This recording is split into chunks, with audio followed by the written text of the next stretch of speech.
These are the exact same Meerschaum pipe. I smoked the same Meerschaum pipe every day for 30 days, 4 to 5 times a day, to document exactly how a Meerschaum pipe could color. I smoked Sir Walter Raleigh the entire time. I added no wax. I did not wear gloves.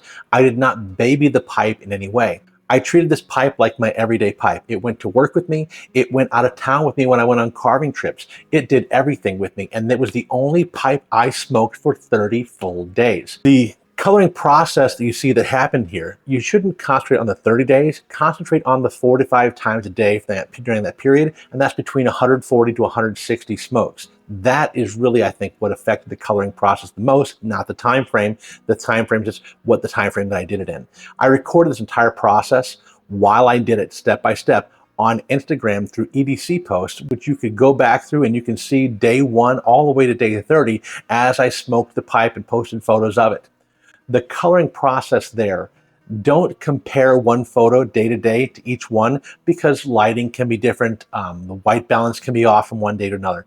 The goal of this video here is to show the process and talk about the process of what I went through and how this Meerschaum pipe colored. Understand first, I am no Meerschaum expert. I am an enthusiastic pipe smoker who enjoys the process and learning and enjoys doing experiments to see what happens. There are people with far more Meerschaum coloring experience than I am, experts and collectors with decades of experience. This video is not meant to show you the one and only way. It's meant to show you what I did and what happened from what I did. I can document that, show that very clearly. There does not appear to be much controlled scientific research on what happens with Meerschaum. Meerschaum is a mineral called sepiolite that is commonly found in Turkey and Eskişehir specifically, where it's harvested to make tobacco pipes. I did a Meerschaum 101 video, which you should absolutely watch if you're curious more about what Meerschaum is and why it matters. Take a look at that. I'll link that up in the corner of the screen right here. I'm not going to tell you this is how a Meerschaum colors. I'm going to show you that this is how this Meerschaum colored. Sepiolite, being a naturally formed mineral, is going to be different between one block and the next. So every single pipe that you find is going to color differently because it's not the same piece of Meerschaum, and each piece of Meerschaum is going to have variations in it. This video is about how this pipe colored because I did this and this. The pipe in question for this experiment is this pipe, and this is after everything's said and done. This is a Reverse Calabash Figural Meerschaum pipe from mbsdpipes.com. A reverse calabash means that the pipe has this large chamber at the back end. Now this throws a monkey wrench of sorts into our coloring process because we've got this large chamber here being filled with smoke as we smoke it, which is going to affect the coloring of this tobacco pipe as well. This fitting here is silver, and this is an entire block of carved Meerschaum, figural in that it's got those floral patterns carved into it. And you can see on the base there how it's colored. Absolutely beautiful pipe, and it's did a lot of coloring there in 30 days. But on top of the 30-day process, what else happened? After the 30 days, I set the pipe aside, and I didn't touch it for 30 days, and it continued to change. We're going to talk about that as well. So why can the 30 days be misleading? The 30 days is not the thing to focus on for how we color this Meerschaum. What you should focus on is the 4 to 5 smokes per day. It is the amount of smokes that I put through, the amount of bowls that I smoked. I have never seen, out of all the Meerschaum pipes I've smoked, and I've got several, I have never seen a Meerschaum pipe color completely evenly. Every one of them colors unevenly in one form or another. And not just that, pipes where people tell me that it is coloring evenly, they look to me like they're not coloring evenly in any way, shape, or form. They all look like they're coloring unevenly. So if someone says that, oh, it's going to color unevenly for this, that, or the other thing, I can't speak to that because in my opinion, just opinion, I have never seen a pipe colored evenly. I can't say I even know of a pipe that looks like it was colored evenly other than one that has been colored for a lifetime and is universally burgundy in color, because as you smoke a pipe, they start to color, start to patina, and they get to that point where they're just completely dark burgundy, as some portions on this poker you can see here look as well. This poker I've smoked for years and has been my daily pipe, but as a 9mm filtered pipe, that coloring is really centered clearly around where that filter is. And that used to be white, and it's no longer white. It is a dark, deep, rich burgundy. So what actually causes the color in this tobacco pipe as it grows? Broadly accepted factors are the smoke condensates, tobacco oils and residues, moisture, heat cycles. The porous structure of meerschaum is picking up all of the contaminants in the smoke, all the particulate, all the volatile stuff, and that's inside the smoke, and just absorbing it into that color of the meerschaum itself. As the pipe heats and cools, tobacco oils and residues will penetrate into that tobacco pipe and go through it and just deeply color it as it goes. What I did was I touched this meerschaum with my bare hands, clean hands. I didn't have dirty hands when I handled my meerschaum pipe, but I never babied the pipe. I would handle it like normal. I did not wear gloves in any way, shape, or form. Folks who say that it can't color if you handle it like that are not correct, because this one obviously did. It absolutely did, and I handled it like normal, as I have done with all my meerschaum pipes. Your hands will leave residue on a pipe, which most of that can be wiped off with a soft cloth. Paper towel that's lightly damp, you can wipe and clean a meerschaum fairly easily, and I've done it a lot. You can see here that I'm cleaning the rim of my pipe. A lot of folks would call this char, but I don't necessarily call it char. It's more like the resin from inside the tobacco as it comes out of the pipe when you're smoking it in the smoke clouds that come out of the top.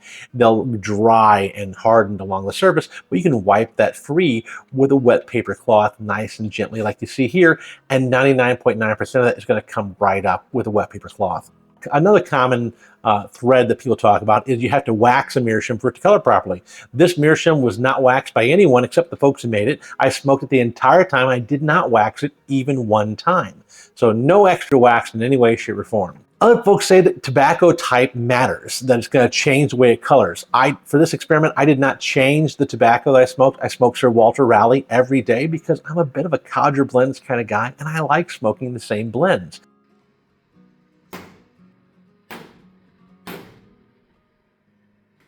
So I didn't have a problem not changing tobaccos. I cannot say that Sir Walter Raleigh will cause a pipe to color in any certain way or not. What I can say is this pipe colored in this way, and I was smoking Sir Walter Raleigh while it did. Some people claim that aromatics color pipes faster. Some people claim that Burley colors pipes differently. Some people claim that Latakia colors pipes differently. I have no idea. I'm not making any claims to that in any way, shape, or form. I'm saying that I smoked Sir Walter Raleigh, and this pipe colored in this fashion. All right, and here's a side-by-side view. When I finished smoking the pipe at the end of 30 days, this is what the pipe looked like, and this is what the pipe looked like today. Whether or not there is a difference there in how it looks, I mean, I don't see much of a difference at all. I was told that if you let a pipe rest after a period like this, that will absolutely continue to color over time. I don't see a lot of color change in the pipe. Might be the lighting, maybe. Maybe it's a little bit darker after the 30 days. With enough people saying that the pipe continues to color after 30 days, I'm going to assume that it is a little bit darker. It's just it's hard for my eyes to tell because my eyes aren't calibrated. They're just human eyes, and I can't say for certain whether or not it is. So any advice I have for new smokers who are looking to color the meerschaum pipes? Number one, don't obsess about the process. Your meerschaum pipe is going to color if you smoke it, most likely. Your meerschaum pipe is most likely going to color whether you do anything or not as long as you keep smoking it. Here's the caveat to that. Not all sepia light is built equally. If you buy it from a reputable source that's getting block meerschaum from the right location, that's a good quality block, that's very porous.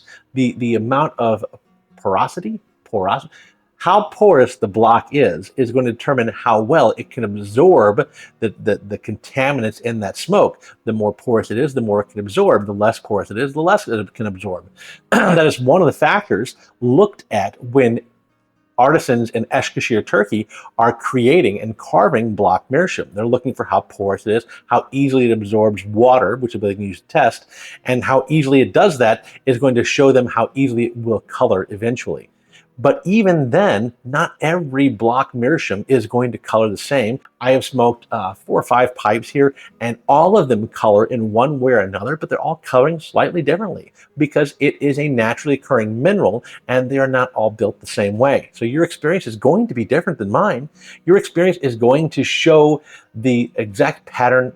Your experience is going to show the natural coloring of your particular pipe. And that's part of the beauty of the whole process. So let's talk about what this experiment did not prove. It did not prove the number of bowls you need to smoke a day to color this. I don't know. I'm telling you what I did during this process, not what is true and has to be hard and a known fact for anyone else. This video did not prove that waxing your pipe doesn't matter. It proves that I didn't wax my pipe and it's still colored. Whether or not waxing still matters, that's a scientific experiment that's up for debate, and I don't know. People have been arguing about meerschaum pipe coloring for longer than I've been alive, by 100 years at least. So I am not going to prove anything today. All I can say is categorically, this is what I did, and this is what the result was. Meerschaum pipes are wonderful, and they are something that you can spend a lifetime coloring while you smoke. They are absolutely a fantastic investment. I love the way they smoke so much, I just can't even describe how much I enjoy a meerschaum pipe versus every other type of pipe out there. I am definitely a meerschaum fan. If you're a beginner and you just bought your first meerschaum pipe, my advice to you is to not obsess about how it's going to color in any way, shape, or form. My advice is to smoke it like normal. Is just to treat it like a regular everyday pipe, but make sure your hands are clean before you smoke the pipe. Make sure they're not covered in dirt, grime, or filth. And then just smoke your pipe like normal. Live your life with the pipe beside you. Let the pipe itself, just live your life, let the pipe decide what it's going to look like eventually as it colors over time. And that's part of the journey, part of the joy, part of the fun of having a meerschaum pipe.